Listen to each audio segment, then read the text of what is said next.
አባባ ካሌብ መንፈስ ነው። ከዚህ ሰዓት ጀምሮ በዚህ ሰይጣን መሰቃየት የለብንም ወይ? አንቀጽ ጠቅሼ ፍርድ ቤት ባላቆማትም ፍርዱን የመስጠት አያቅተኝም። አለመሞቷ በሁለት መንገድ ይጠቅም። አለመሞቷ ሳይሆን መሞቷ ነው የሚጠቅመው። አባ ክፉ ሰዎችን እያስወገድን ከመጣን ምንም አንቸገርም። ጉጥን ስጪኝ። አርፈሽ ቁጭ በይ። የተረፈሽ ነፍስሽን አርፈሽ አጣጥሚ። አለበለዚያ ካሌብ የጀመረውን እኔ ነኝ የምጨርሰሽ። እሺ አባባ እባክህን ባደረኩት ነገር ተጸጽቻለሁ፣ ይቅርታ አድርግልኝ። ቲና ያን ሁሉን ተንኮሏን ያን ሁሉ ክፋቷን እንዲህ እንደቀላል ይቅርታ አድርጉልኝ ትላለች። ሽማግሌ ዋዛ አይደለም አባሯ አስወጥቷታል። በቃ ቀኑ ለቲና የቀናት አይመስልም። በቃ ያመነችው ሁሉ እየከዳት የተራመደችበት ያለው ነገር ሁሉ ስህተት፣ ውሸት መሆን ህልም እየመሰላት ሁሉም ህልም ይመስላታል። አባዬ ሽማግሌው ራሱ መንፈስ መስሏታል። ኧረ ሽማግሌው መንፈስ ነው ሙቷል እሱ እርግጠኛ ነኝ ሁሉ አለች። ቲና ሁሉም ነገር ቅዠት እየሆነ ነው።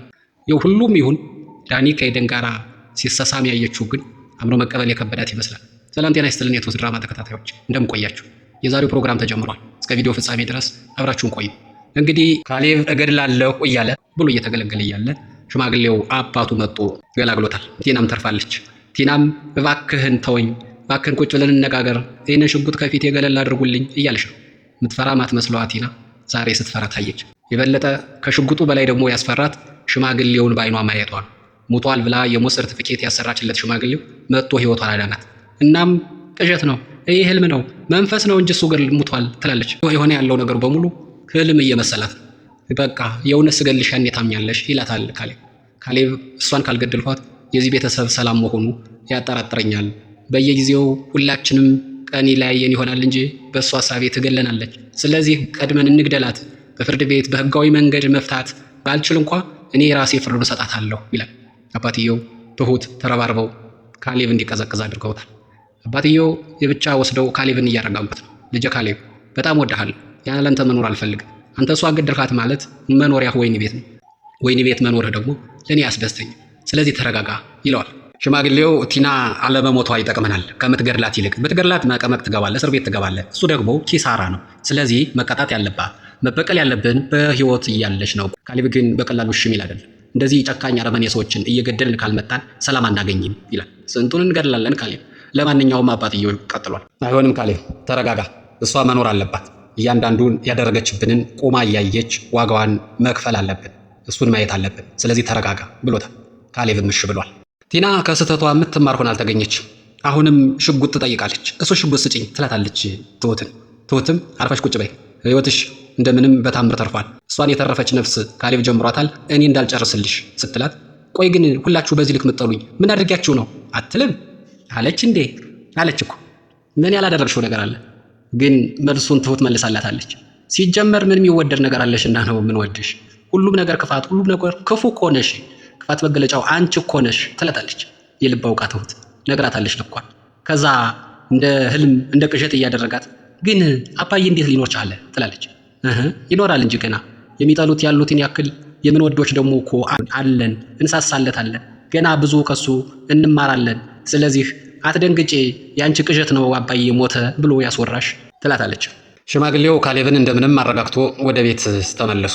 ወደ ቤት እንደተመለሱ ቲና ሽማግሌው እግር ስር ወድቃ አባባ ይቅርታ አድርግልኝ ስተሰርቻለሁ እባክህን ስትለው ሽማግሌው ውጪ እንዳላይሽ አይኔ እንዳይላሽ ብሎ አጣልፎ አስወጣት። ትሁት ሽማግሌው ሲናደድ ስላየች እባክህን አባዬ አትናደድ ተው ያማሃል ትለዋለች።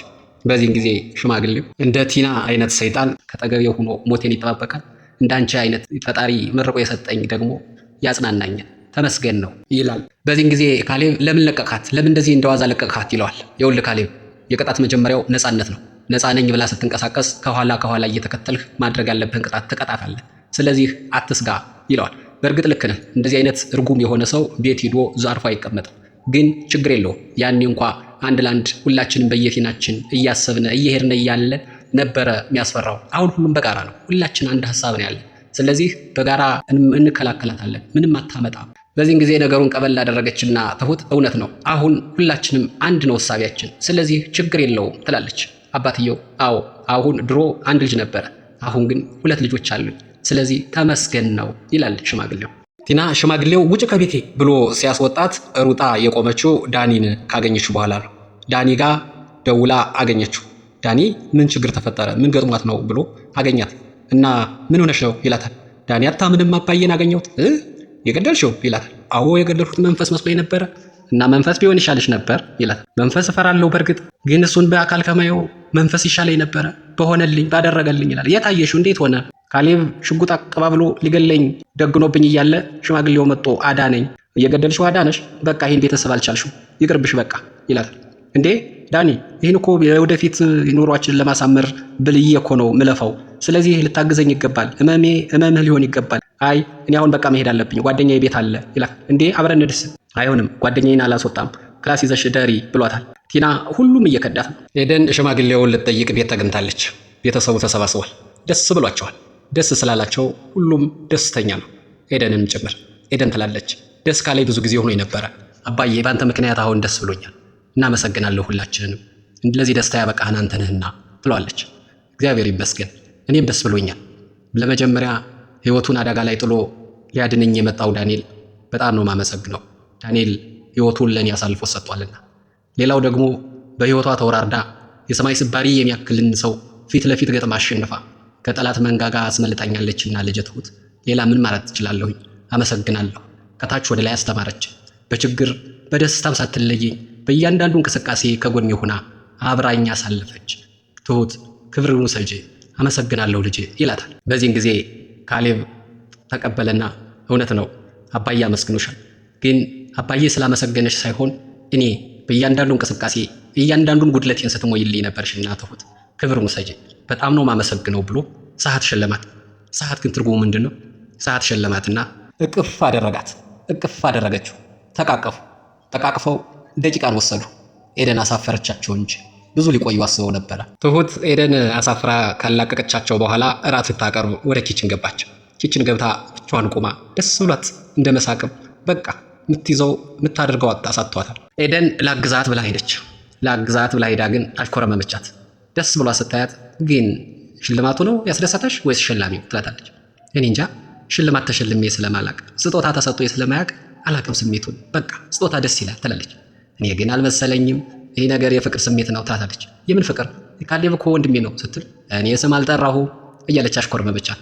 ኧረ እኔ እንደዚህ ነገር አላቅም፣ በቃ ምንም የወንድ ጓደኛ ኑሮኛ አያውቅም ስትል ኤደን ሰርፕራይዝ ሆነች እና ያ ነገርም ከነ ክብሩ ነው ትላለች። በነገራችን ላይ ለወንዶች ብቻ ነበረ ሰርፕራይዝ የሚመስለኝ፣ ለካ ለሴቶችም ያ ነገር ሰርፕራይዝ ነው። ኧረ እኔ ምንም ማውቀው ነገር የለም ትላለች። ዋው ደስ ይላል። በዚህ ዘመን ከነ ክብሩ ማግኘት ካሌብ ቢሆን እድለኛ ነው። እንደዚህ አይነት እድል አጋጥሞት አያውቅም ነበርና ስትል የበለጠ አሳፈረቻት። አይ ትንሽ ከሰጠውሽ ብዙ ተቀጥያለሽ፣ በያው እራት እናቅርብ ብላ ትሁት እየተሽኮረመመች ነው። ደስ የሚል መሽኮርመም። ውድ የትሁት ድራማ ተከታታዮች የዛሬው ዝግጅት እስከዚህ ድረስ ነበረ። በቀጣዩን ክፍል ይዘን እንቀርባለን። እስከዚያው ድረስ መልካሙ ነገር ሁሉ ከእናንተ ጋር ይሁን። ሰላም።